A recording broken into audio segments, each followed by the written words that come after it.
What's up YouTube? Welcome back to another video here on EMKWAN Reviews. You're watching me, EMKWAN, and this in front of me is the brand new BlackBerry KEY2 LE.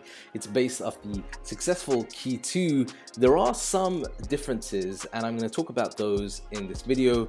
But first of all, let's show you what you get inside the box. So you'll get your standard BlackBerry in-ear headphones. They come with really nice tangle-free wires and some included buds to get you that perfect fit.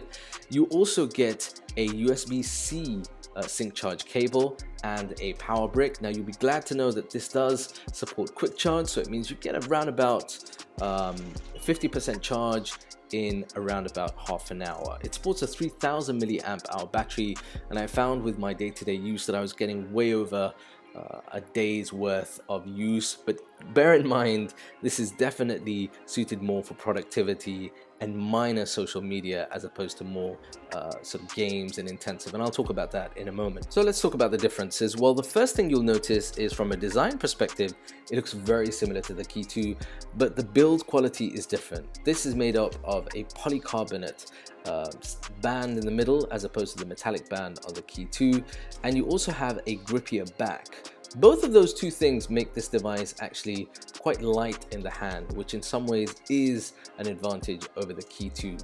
It doesn't feel as premium as a KEY2, but it doesn't, sort of feel cheap at the same time. Now, one advantage is the display, because both the KEY2 and the KEY2 LE use the same 4.5-inch Full HD display. It still has that odd aspect ratio of 4:3, which means that sometimes with multimedia, watching videos, it feels odd.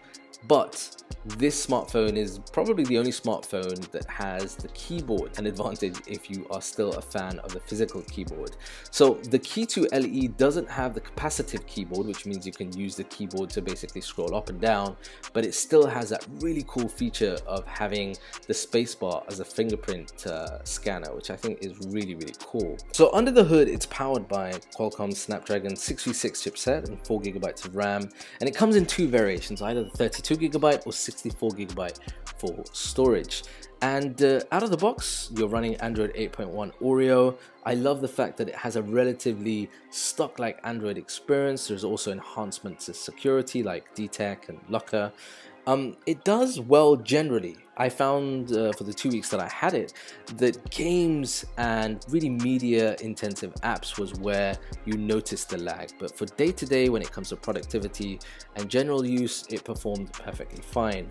Now it does have a dual camera setup. You have a 13 megapixel main sensor that's paired up with a 5 megapixel depth sensing snapper, and then on the front you have 8 megapixel selfie snapper. And I think generally at this price point the cameras do perform quite well. In low light it struggles a little, and sometimes when there is a flush of light on the subject it can struggle there, but generally I think again at this price point for the LE, the cameras on both the front and the back do a good job. So in summary, the KEY2 LE does offer some advantages over the standard KEY2. Most of those are down really to the pricing, and that's what BlackBerry have done while introducing the KEY2 LE, to focus on savings. And if you think about it, the higher end 64GB KEY2 LE is going to set you back around about $450 US, which equates to about 1,500 dirhams here locally.